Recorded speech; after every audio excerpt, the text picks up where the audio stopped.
नमस्ते दोस्तों, मैं हूं आपके एस्ट्रो फ्रेंड मुदिता राज। तो चलिए आज हम लोग बात कर लेते हैं एक ऐसी युति के बारे में जिसको कि प्रायः जो है मतलब बहुत अच्छा कंसिडर नहीं किया जाता, लेकिन जब ये कंजंक्शन कुंडली में बहुत अच्छा जो है वो परिणाम देता है, बहुत अच्छे से जब काम करता है, तो आप देखेंगे कि बहुत अच्छे एक्स्ट्रा ऑर्डिनरी रिजल्ट देने में भी ये कंजंक्शन जो है वो केपेबल है। हम लोग बात कर रहे हैं शनि और मंगल की। शनि और मंगल जो हैं उनको हम लोग एक साथ एक घर में अगर बैठे तो बहुत अच्छा कंसिडर नहीं करते हैं, लेकिन आप ध्यान दीजिए कि मंगल जो है वो शनि की राशि में जाकर जो है वो उच्च के हो जाते हैं। माने कैप्रिकॉर्न में जाके मंगल जो है वो उच्च के हो जाते हैं। मतलब जब वो शनि की एनर्जी में जब मंगल की एनर्जी मिलती है तो मंगल को बल मिलता है। देखिए मंगल जो है उसका मोशन किस टाइप का होता है, आप अगर अच्छे से समझना चाहते हैं, क्योंकि ये जो हमारा ज्योतिर्विज्ञान है ये पूरी तरीके से ग्रहों के ऊपर बेस्ड है। अगर आप मंगल ग्रह जो है उसकी चलने की गति को आप देखेंगे तो आप देखेंगे कि मंगल ग्रह जो है वो अपनी धुरी पे पहले जो है धीरे धीरे धीरे धीरे चलेगा, फिर एकदम से सडन बर्स्ट ऑफ एनर्जी होगी और बहुत तेज़ बहुत स्पीड में चलेगा, फिर अचानक से स्लो हो जाएगा, फिर एकदम से तेज़ होगा। तो यही जो एनर्जी है मंगल की, यहाँ शनि जो है, क्योंकि शनि कंसिस्टेंसी का कारक है, एक समान रूपता का कारक है। मतलब शनि जो है शनै शनै इसीलिए बोलते हैं कि मतलब धीरे धीरे स्लो एंड स्टेडी। शनि जो है वो एक कांस्टेंट स्पीड में कांस्टेंट पेस में आगे बढ़ता रहता है। तो जब उसकी एनर्जी मंगल के साथ मिलती है तो मंगल जो है उसके व्यवहार में भी चेंज आता है। अब जैसे हम बात कर लेते हैं कि शनि जो है वो क्या है, वो हमारा प्रोफेशन हो गया, शनि जो है वो हमारा कर्म हो गया। लेकिन मंगल की अगर हम बात करें तो मंगल हमारा पैशन, हमारा जुनून है, हमारा फोकस है, हमारा जो उत्साह है, एंथुजियाज्म है, हमारे द्वारा किए गए जो फिजिकल एफर्ट्स हैं वो सब मंगल रूल करते हैं। तो जब शनि को मंगल का साथ मिलता है, या ये कहें मंगल को शनि का साथ मिलता है, तो मंगल की जो इस तरीके की इमेच्योरिटी होती है वो सैटर्न, क्योंकि एक मैच्योर प्लैनेट में एक गिना जाता है, वृद्ध है वो, तो वो बहुत अच्छे से मार्स को गाइड कर पाता है। ये लोग ऐसे लोग होते हैं जिनके चार्ट में ये युति अच्छे घरों में, केंद्र में, त्रिकोण में होती है या अच्छे स्थानों में होती है, तो उस कंडीशन में आप पाएंगे कि ये लोग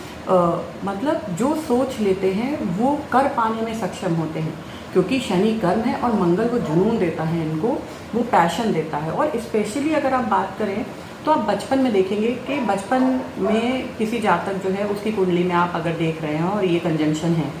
तो आपको कैसे पता लगेगा कि वो कंजंक्शन जो है वो अच्छे से काम कर रहा है उस बच्चे के चार्ट में, या उस पर काम करने की ज़रूरत है। अगर बच्चा जो है वो बहुत आउटस्टैंडिंग परफॉर्म कर रहा है स्पोर्ट्स में, स्कूल के इवेंट्स में, और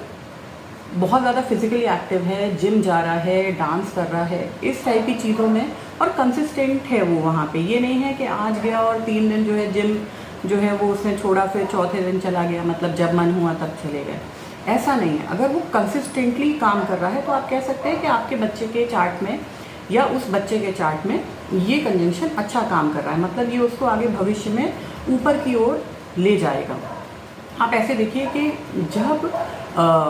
आप अपने पूरे फोकस और ताकत के साथ अपना काम करते हैं तो सीधी सी बात है वो काम जो है वो इतना अच्छा होगा कि आपके जैसा दूसरा जो है कोई आपके बराबर में आके खड़ा नहीं हो पाएगा। आप इतना अच्छा काम करके देंगे, इतना अच्छा परफॉर्म करेंगे, आउटस्टैंडिंग परफॉर्म करेंगे। उसके अलावा आप देखिए कि ये लोग ऐसे लोग होते हैं जो बहुत ज़्यादा जुनून और उत्साह से भरे होते हैं। मतलब आप इन्हें काम बोलिए, ये लोग तुरंत एक्साइटेड हो जाते हैं उस काम को करने के लिए। लेकिन प्रॉब्लम यहाँ क्या आती है, क्योंकि मंगल का स्वभाव कैसा है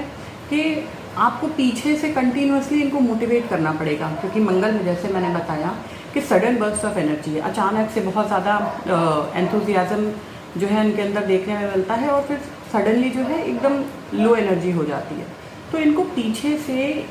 कोई मोटिवेट करने वाला चाहिए जो इनको कंटिन्यूसली मोटिवेट करता रहे, ताकि ये अपनी उस स्पीड को, उस पेस को बनाए रखें और अपना काम जो है वो अच्छे से करते रहें। देखिए कई बार आप देखेंगे कि मंगल क्योंकि हमारा देह का कारक है और शनि का जब उस पर प्रभाव आता है तो ऐसे लोग लंबे पतले दुबले छरहरे टाइप के, या आप कह सकते हैं स्पोर्ट्स टाइप की फिजिक होती है इनकी, मतलब ये इनकी बॉडी जो है वो बहुत ज़्यादा वेट पुट ऑन नहीं करती है अगर ये कंजंक्शन अच्छे घरों में होता है। अब हम जैसे बात कर लेते हैं कि कौन से एरियाज़ हैं जहाँ पे ये कंजंक्शन बहुत अच्छा काम करते हुए देखा जाता है। जैसे आपका आर्मी हो गया, पुलिस हो गया, आर्म्ड फोर्सेस हो गई, आपका स्पोर्ट्स हो गया, जिम हो गया, एथलेटिक्स में हो गया, रेसलिंग में हो गया, मतलब ऐसी चीज़ों में जहाँ पे मंगल की ऊर्जा आ रही है या शनि की ऊर्जा, जैसे यूनियन लीडर हो गए या कोई एनजीओ जो है वो ये लोग रन करते हैं, या आप कह सकते हैं कि किसी की आवाज़ उठाने का काम करते हैं। जैसे जो आपका लेडीज से जुड़ा हुआ उसको क्या बोलते हैं, मुझे इस समय याद नहीं आ रहा है, आपको याद आए तो आप मेंशन कर दीजिएगा। जो लेडीज़ की जो परेशानी में जो विमेंस होती हैं उनकी हेल्प करने के लिए जो संगठन सामने आते हैं, ये लोग वहाँ पे अच्छा काम कर सकते हैं। या जो दबे पिछड़े लोग होते हैं, क्योंकि सैटर्न दबे पिछड़े पीड़ित परेशान लोगों का भी कारक है, तो उन लोगों के लिए भी ये लोग उस फील्ड में काम करते हैं, तो बहुत अच्छा करते हुए देखे जाते हैं। अब हम इसको बहुत और अच्छे से समझने के लिए सुभाष चंद्र बोस और वीर भगत सिंह जो हैं उनका एग्जाम्पल जो है चार्ट उठा के इसको और अच्छे से देख लेते हैं कि अगर शनि का मंगल पे प्रभाव आता है या मंगल का शनि पे प्रभाव आता है, वाइस वर्सा आप कुछ भी कह सकते हैं, उस स्थिति में नेटिव जो है वो किस तरीके का होता है। अब आप देखिए सुभाष चंद्र बोस जो है वो एरीज असेंडेंट है और उनके सेकेंड हाउस में जो है वो मंगल है और 8th हाउस में जो है वो सैटर्न है। अब देखिए सैटर्न जो है वो कहाँ पे बैठ गए, सैटर्न जो है वो मंगल की राशि में बैठ गए, मतलब मंगल का प्रभाव शनि ने ले लिया। और शनि को देख कौन रहे हैं सामने, मंगल। तो आप देखिए कि शनि और मंगल का कितना क्लोज जो है वो कनेक्शन हो गया इस चार्ट में। और सुभाष चंद्र बोस जो है उनको तो हम सब जानते हैं कि कितने फोकस जो थे वो उन्होंने किस तरीके से, आप सोचिए, मतलब जो चीज़ सोचना भी असंभव रहा होगा उस समय पे, आज के समय भी वो चीज़ सोचना संभव नहीं है, लेकिन उन्होंने उस समय करके दिखाया जिस समय की कोई सोच नहीं सकता था। बाहर जाके उन्होंने पूरी आज़ाद हिंद फौज बना के और भारत में जो है वो उसको लेके आए और बहुत बड़े फ्रीडम फाइटर रहे हैं, सब जानते हैं। इसी तरीके से अगर हम बात कर लेते हैं वीर भगत सिंह की, तो आप देखिए उनका जो है वो स्कॉर्पियो असेंडेंट है, तो आ गई मंगल की एनर्जी उनके लग्न में, और मंगल जो है वो उनके उच्च के होकर तीसरे घर में आ गए, मतलब पराक्रम के घर में आ गए। तो हम सब जानते हैं कि कितनी कम उम्र पे, 27 साल की उम्र पे जो है वो उनको जो है फांसी की सज़ा सुना दी गई थी, लेकिन उस 27 साल की उम्र तक आते आते भी उन्होंने इतना करेज दिखाया कि आज तक उनका नाम जो है वो अमर है। आज तक लोग जो है वो उनको जानते हैं, आज तक लोग जो है वो उनकी जो शहादत है उसको वैल्यू करते हैं। अब आप देखिए कि उनका सैटर्न जो है वो क्या बोलते हैं 4th हाउस में आ गया, एक्वेरियस राशि में। तो देखिए शनि जो है वो पंच महापुरुष योग में आ गया और मंगल जो है वो शनि की राशि में उच्च के होके बैठे हुए हैं। तो मंगल पे शनि का प्रभाव आ गया और मंगल के जस्ट अगले घर में शनि आ गया। मंगल से दूसरा, मतलब मंगल किस तरफ बढ़ रहा है, आपका पराक्रम किसकी तरफ बढ़ रहा है, आपका पराक्रम कर्म की तरफ बढ़ रहा है।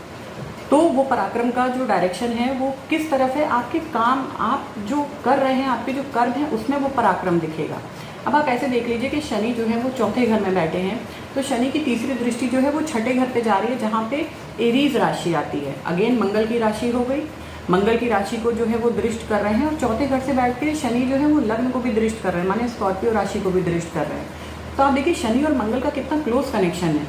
और इस कनेक्शन ने इन दो चार्ट्स को आप देखिए कितना अपलिफ्ट कर दिया कि आज तक लोग जो है वो इनका नाम इतने इज्जत के साथ और इतनी श्रद्धा के साथ लेते हैं। तो आई होप मेरा ये वीडियो आपको अच्छा लगा होगा।